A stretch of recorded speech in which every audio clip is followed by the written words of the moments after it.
Semangat belajar untuk kita semua. Bertemu kembali dengan saya Nova di 5 Panjaitan. Bagaimana kabar kalian semuanya? Semoga dalam keadaan sehat selalu gitu ya. Oke, topik kita kali ini bisa kita lihat yang pertama itu adalah tentang eh, lanjutan dari pelajaran kelas 11 ini ya, yaitu adalah masa demokrasi liberal. Untuk anak didik kami sekalian yang kelas 12, sebelumnya kan kita sudah membahas itu tentang ancaman disintegrasi. Jadi apa hubungannya dengan demokrasi liberal? Jadi sebenarnya ini demokrasi liberal ini adalah masa di mana pertama kali Indonesia mengenal yang namanya sistem demokrasi. Demokrasi itu apa artinya? Yaitu adalah sistem pemilihan dengan melalui suara rakyat gitu ya. Oke. Jadi kita review dulu pelajaran kelas 11 sebelumnya, bahwasannya sahnya Indonesia itu merdeka, pengakuan secara de jure oleh si Belanda dan pengakuan internasional itu setelah ditandatanganinya perjanjian Konferensi Meja Bundar pada tanggal 27 Desember 1945, yang mana di sana sah Indonesia itu adalah masih RIS, Republik Indonesia Serikat gitu ya. Oleh sebab itu terakhir kalinya ada 3 negara bagian Indonesia, yaitu adalah Republik Indonesia, Negara Sumatera Timur, dan Negara Indonesia Timur. Jadi sahnya Indonesia bersatu kembali menjadi NKRI atau disebut dengan istilah Negara Kesatuan Republik Indonesia itu pada tanggal 17 Agustus 1950. Nah gini ya, 1950. Jadi mulai saat inilah Indonesia itu menjadi NKRI, Negara Kesatuan Republik Indonesia, yang artinya Indonesia sudah bersatu kembali. Tidak ada lagi yang namanya perpecahan, tidak ada lagi yang namanya negara federasi gitu ya. Oke, jadi demokrasi liberal ini itu adalah bagian dari masa Orde Lama, karena masa Orde Lama adalah masa pemerintahan yang dijabat presiden oleh Insinyur Soekarno, yaitu 2 bagian, demokrasi liberal dan demokrasi terpimpin. Oke, untuk demokrasi liberal ini sendiri nanti saya akan bagi menjadi 3 bagian. Jadi kita lihat dulu bagaimana sistem atau pembagian pada masa demokrasi liberal. Bagian yang pertama yaitu kurun waktu 1950 sampai dengan 1959. Oke, kita lihat yang pertama, perkembangan politik pada masa demokrasi liberal. Kira-kira bagaimana perkembangan politik pada masa demokrasi liberal? Yaitu adalah seperti yang saya sebutkan kembali tadi, saya akan review kembali, yaitu adalah pemerintahan Republik Indonesia Serikat dibubarkan pada tanggal 17 Agustus 1950 dan RI kembali menjadi NKRI gitu ya. Kemudian perubahan bentuk pemerintahan ini menjadi NKRI juga diikuti dengan perubahan undang-undang dasarnya, yaitu dari konstitusi RIS menjadi Undang-Undang Dasar Sementara 1950. Jadi bisa ya kita ingat poinnya, RIS menjadi NKRI dan konstitusi atau aturan hukumnya atau undang-undangnya yaitu dari konstitusi RIS menjadi Undang-Undang Dasar Sementara 1950.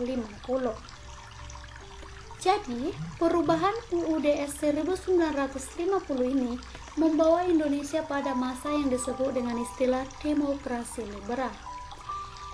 Jadi, Ciri-ciri umum dari sistem demokrasi liberal ini adalah sistemnya itu adalah banyak partai. Jadi nanti di sini karena partainya sangat banyak, jadi berpengaruh terhadap perebutan untuk memegang kekuasaan. Jadi nanti inilah salah satu yang membuat terganggunya stabilitas nasional dalam berbagai bidang kehidupan. Jadi kita bahas dulu satu persatu ya.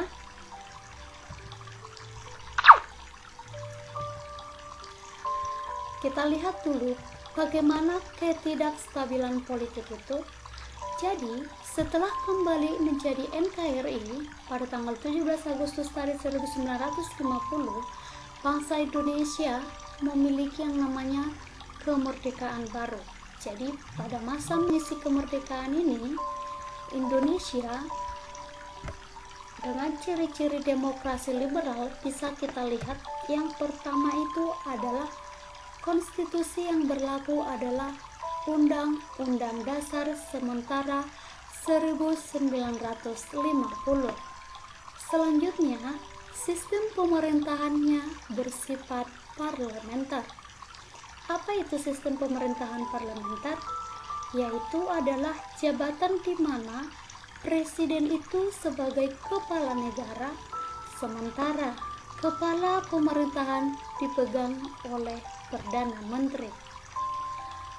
Kemudian, kabinet yang diterapkan mengikuti sistem parlementer dan menteri-menterinya bertanggung jawab kepada parlemen. Kita lihat beberapa kabinet demokrasi liberal. Pada masa demokrasi liberal ini juga disebut sebagai istilah demokrasi parlementer. Kenapa disebut dengan demokrasi parlementer? Karena di sini sistem kepala pemerintahan itu adalah Perdana Menteri dan kinerjanya diawasi oleh parlemen, gitu ya.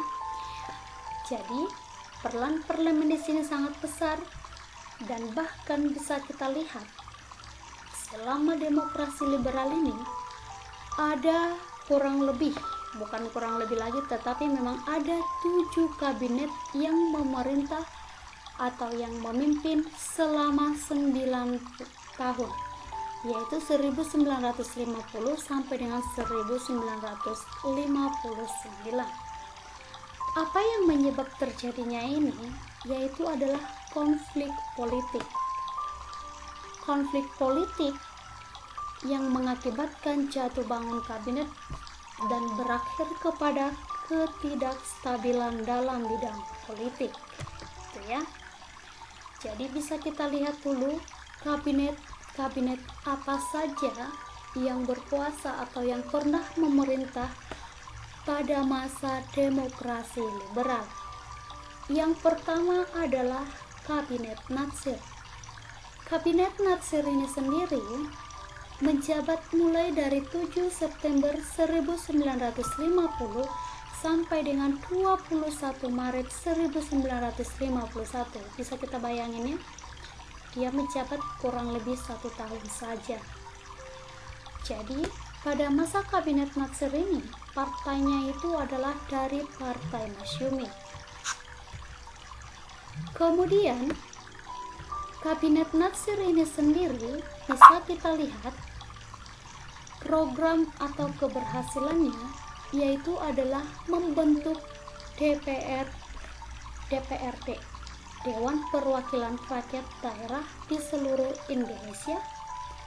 Kemudian Indonesia diterima sebagai anggota PBB, yaitu tepatnya pada tahun 1950, yaitu 28 September 1950, yang pada saat itu Indonesia dinyatakan sebagai anggota yang ke-60, gitu ya. Selanjutnya, apa yang membuat Kabinet Natsir ini jatuh, yaitu adalah ditentang oleh partai oposisi. Apa itu oposisi? Oposisi itu adalah kelompok penentang atau lawannya, gitu ya. Kalau koalisi itu adalah kawan, kalau oposisi adalah lawan politik artinya ya, bukan kawan berantem gitu ya. Jadi kejatuhan si Kabinet Nasir ini adalah karena ditentang oleh partai oposisi, yaitu adalah mosi tidak percaya oleh si Hadi Kusumo dari Partai Nasional Indonesia tentang pembekuan atau pembubaran Dewan Rakyat gitu ya. Jadi ada dua, yang pertama itu adalah karena tidak percaya, yaitu adalah yang pertama ditentang oleh kelompok oposisi, dan yang kedua adalah mosi tidak percaya. Ketidakpercayaan si Hadi Kusumo dari perwakilan Partai Nasional Indonesia terhadap pembekuan atau pembubaran Dewan Perwakilan Rakyat gitu ya. Itulah yang mengakibatkan Kabinet Natsir jatuh sehingga naiklah si Kabinet Sukiman. Kabinet Sukiman ini sendiri yaitu gabungan dari Partai PNI dan Masyumi. Kira-kira apa yang menjadi programnya? Yaitu adalah menjalin kerjasama Republik Indonesia dengan Amerika Serikat, yaitu dengan disebut dengan istilah MSA, Mutual Security Act. Jadi di sini si Indonesia mendapatkan bantuan persenjataan dari si Amerika Serikat, gitu ya. Selanjutnya, kira-kira apa yang membuat Kabinet Sukiman ini jatuh? Yaitu adalah hubungan pemerintahan sipil dengan militer yang kurang baik. Jadi di sini terjadi yang namanya perselisihan antara pemerintah sipil dengan para militer. Selanjutnya pada masa Kabinet Sukiman ini korupsi merajalela. Kemudian terdapat ketimpangan sosial, yaitu di mana para pemimpin atau para pejabat memiliki kehidupan yang sangat mewah karena korupsi tadi banyakkan, sementara masyarakatnya tetap miskin atau semakin menderita. Selanjutnya, perjuangan pembebasan Irian Barat gagal gitu ya. Oleh sebab itulah Kabinet Sukiman ini mengalami kemunduran dan digantikan oleh Kabinet Wilopo. Kira-kira bagaimana sistem Kabinet Wilopo ini? Kabinet Wilopo ini sendiri koalisi dari Partai Nasional Indonesia dan Masyumi. Program kerjanya itu adalah menyelenggarakan pemilu untuk memilih anggota Dewan Konstituante dan DPR dan DPRD.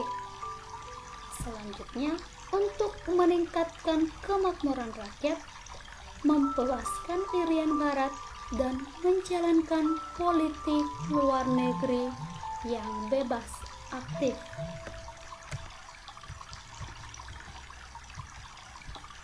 Apa yang membuat Kabinet Wilopo ini sehingga jatuh? Kejatuhan Kabinet Wilopo itu terjadi oleh beberapa faktor, yaitu adalah peristiwa pada tanggal 17 Oktober 1952, yaitu adalah insiden demonstrasi rakyat yang secara besar-besaran menuntut DPR dibubarkan. Kenapa? Karena dianggap mencampuri urusan internal Angkatan Bersenjata atau ABRI, serta tuntutan tentang pemilu supaya segera dilaksanakan.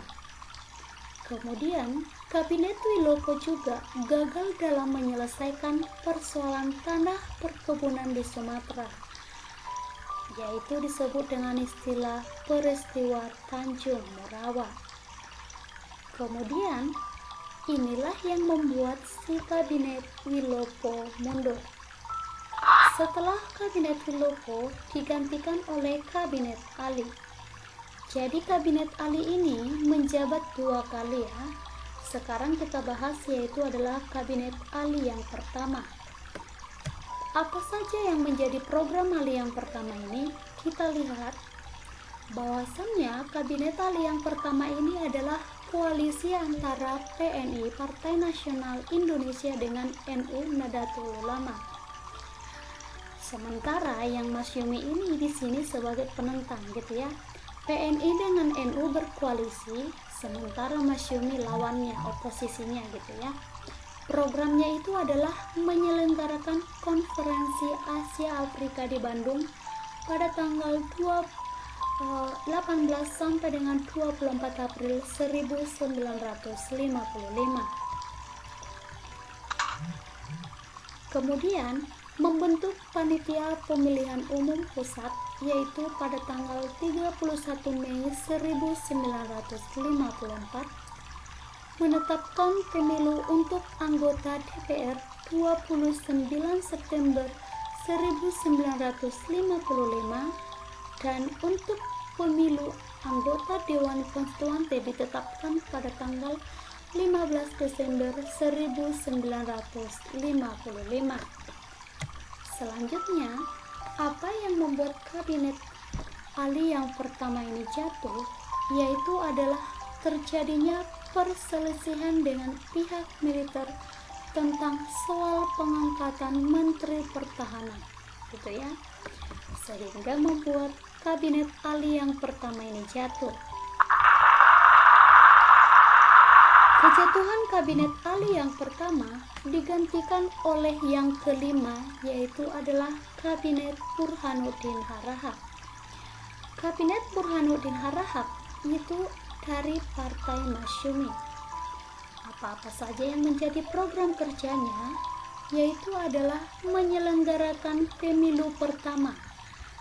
Jadi, kalau ada muncul soal atau penayaan, bisa kita sampaikan bahwasannya pemilu pertama kali se-Indonesia itu adalah dilaksanakan pada tahun 1955 secara demokratis, yang artinya adalah keterlibatan masyarakat seluruh Indonesia pertama kali pemilu pada tahun 1955, yaitu adalah pemilihan tentang anggota Dewan Konstituante dan anggota DPR, gitu ya. Jadi, setelah diselenggarakannya pemilihan anggota DPR pada tanggal 29 September 1955, kemudian pemilihan anggota Dewan Konstituante pada tanggal 15 Desember 1955. Setelah itu, pembubaran Uni Indonesia Belanda secara sepihak karena alasan Belanda menolak menyerahkan Irian Barat. Yang ketiga, mulai memberantas korupsi di kalangan pejabat. Jadi, setelah selesai program kinerja Burhanuddin Harahap ini, akhirnya dia dipaksa mundur karena dianggap telah menyelesaikan tugasnya, gitu ya. Dan Burhanuddin Harahap ini digantikan oleh Kabinet Ali yang kedua. Bisa kita lihat apa-apa saja nanti Kabinet Ali yang kedua itu. Kita lihat program kinerjanya. Jadi, Ali yang kedua ini adalah gabungan dari ketiga partai, yaitu Partai Nasional Indonesia, Partai Masyumi, dan Nahdlatul Ulama. Apa-apa saja yang menjadi programnya, yaitu adalah membebaskan Irian Barat, melaksanakan pembentukan daerah otonom, menyehatkan anggaran keuangan negara, dan mewujudkan pergantian ekonomi dari ekonomi kolonial menjadi ekonomi nasional. Ternyata Kabinet Ali kedua juga gagal. Kenapa? Karena pada saat masa Ali yang kedua, Indonesia mengalami yang namanya kesulitan dalam bidang ekonomi. Kemudian ada gangguan yang mengakibatkan kabinet ini dipaksa mundur karena mengalami gangguan keamanan. Yang terakhir adalah Kabinet Juanda. Ya. Bisa kita lihat Kabinet Juanda atau disebut dengan istilah Jaken Kabinet. Kabinet Juanda ini memiliki program kerja, yaitu menetapkan program kerja atau disebut dengan Pancakarya. Ada 5 pokok dasarnya, yaitu adalah membentuk Dewan Nasional, normalisasi keadaan Republik, melancarkan pelaksanaan pembatalan konferensi meja bundar, memperjuangkan Irian Barat, dan menggiatkan pembangunan. Dan ternyata Kabinet Juanda ini nanti mengalami kemunduran.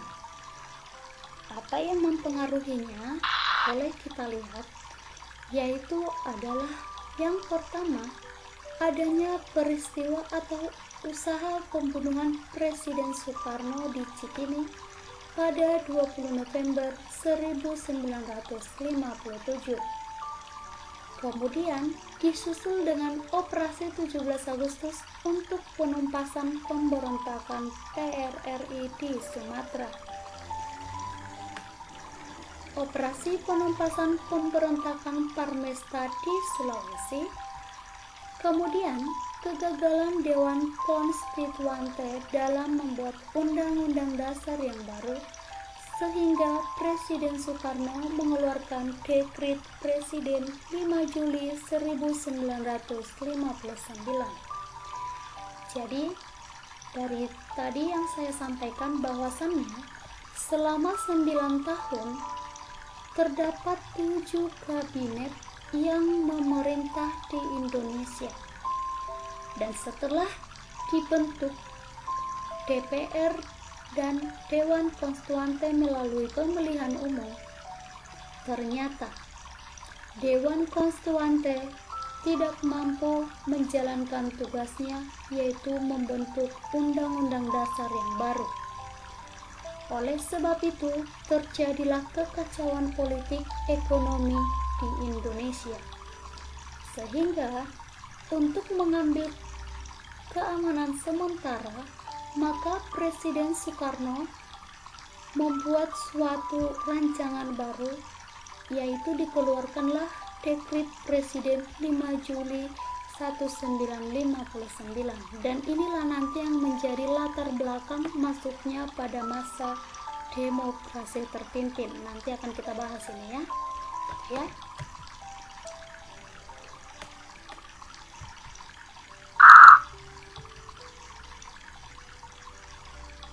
Oke. Karena si Presiden Insinyur Soekarno mengeluarkan Dekret Presiden 5 Juli 1959, jadi Kabinet Juanda dipaksa mundur. Jadi, oleh sebab itu, kita lihatlah dulu faktor-faktor yang mempengaruhi terjadinya ketidakstabilan politik yang membuat ketujuh kabinet tadi mengalami kemunduran, yaitu adalah karena terdapatnya masing-masing Perdana Menteri yang berkuasa mementingkan partai atau golongannya sendiri, sehingga terjadilah yang namanya pertentangan antar partai politik. Kemudian terjadi gerakan-gerakan gangguan keamanan di berbagai daerah, seperti yang kita sebutkan tadi adalah Parmesta dan PRRI di Sumatera, Parmesta di Sulawesi gitu ya. Jadi ini sudah kita bahas sebelumnya di bagian ancaman disintegrasi bangsa, bahwasannya pemberontakan Parmesta dan PRRI itu adalah dipicu atau dilatar belakangi oleh karena terjadinya kesenjangan antara pemerintah pusat dengan daerah, yang mana alokasi dana pembangunan itu tidak merata, sehingga terjadilah yang namanya ketidakpuasan. Karena tidak puas dari daerah ke pusat, maka melakukan pemberontakan gitu ya. Ketidakstabilan politik maupun ekonomi serta pembangunan gitu ya. Kemudian karena pemerintahan yang bersifat terpusat atau disebut dengan istilah sentralistik, sehingga terjadilah kesenjangan antar pusat dan daerah tadi gitu ya. Makanya terjadi pemberontakan PRRI di Sumatera dan Parmesta di Sulawesi. Oke, sekarang kita masuk kepada partai-partai apa saja yang pernah mencalonkan sebagai partai yang menjabat pada masa demokrasi liberal. Jadi pada saat itu sudah ada PSI. PSI ini adalah didukung oleh kaum intelektual Jakarta, namun sedikit mendapat dukungan umum di luar Jakarta. Kemudian berpengaruh di kalangan pejabat tinggi pemerintahan dan mempunyai pendukung di kalangan tempat terpusat.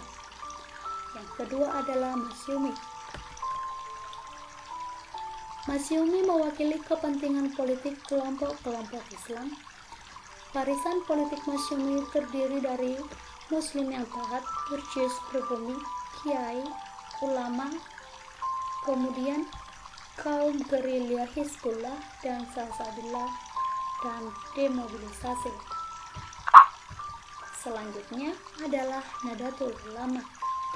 Nahdlatul Ulama ini adalah memisahkan diri dari Masyumi pada tahun 1952. Kemudian basis politiknya pada masa Nahdlatul Ulama yaitu adalah terdapat di Pulau Jawa. Partai Nasional Indonesia. Basis utamanya itu adalah di dalam birokrasi dan kalangan pegawai kantor, mendapat dukungan dari masyarakat pedesaan di Jawa dan kaum abangan karena dianggap sebagai partainya si Soekarno. Itu ya. Karena memang PNI ini sendiri adalah Partai Nasional Indonesia bentukan si Soekarno gitu ya. Kemudian PNI juga mendapatkan banyak dukungan dari daerah Kristen di luar Jawa dan di Bali yang menganut Hindu gitu ya. Selanjutnya adalah PKI. PKI ini adalah dipimpin oleh golongan-golongan muda yaitu adalah Aidit, Lukman, Choto, dan Sugisman. Kemudian dipimpin oleh Aidit yang pragmatis karena memandang Marxisme sebagai dogma yang kaku. Kemudian basis PKI ini adalah kaum buruh perkotaan. Jadi PKI ini adalah anggota-anggotanya itu para buruh perkotaan dan buruh perusahaan pertanian yang diorganisasi dalam SOPSI atau disebut dengan istilah Sentral Organisasi Buruh Seluruh Indonesia. Yang keenam adalah Parkindo atau Partai Kristen Indonesia, yaitu posisinya semakin penting. Kenapa? Karena banyak dari mereka yang memiliki jabatan tinggi di pemerintahan dan militer. Kemudian karena dipengaruhi tingginya juga tingkat pendidikannya gitu ya. Oke, demikianlah topik pembahasan kita pada babak masa demokrasi liberal part yang pertama, yaitu adalah masa pemerintahan selama kurun waktu 9 tahun mulai dari 1950 sampai dengan 1959 dipimpin atau dikepalai oleh 7 kabinet. Jadi salah satu faktor yang mempengaruhi jatuh bangunnya kabinet adalah karena perbedaan ideologi, perbedaan pendapat, dan perbedaan politik yang mengakibatkan terjadilah yang namanya saling menggeser kedudukan karena tidak memiliki paham yang sama. Jadi di sini terjadilah yang namanya sistem perebutan kekuasaan gitu ya. Oleh karena itulah nanti yang membuat si demokrasi liberal ini tidak berjalan dengan bagus, sehingga terjadilah ketidakstabilan dalam bidang politik, sosial, maupun ekonomi. Demikianlah topik kita part yang pertama Part yang kedua dan yang ketiga akan kita bahas sesi selanjutnya. Semangat belajar untuk kita semua dan salam sukses. Semoga COVID-19 cepat berlalu. Sampai jumpa dan sampai bertemu kembali. Terima kasih.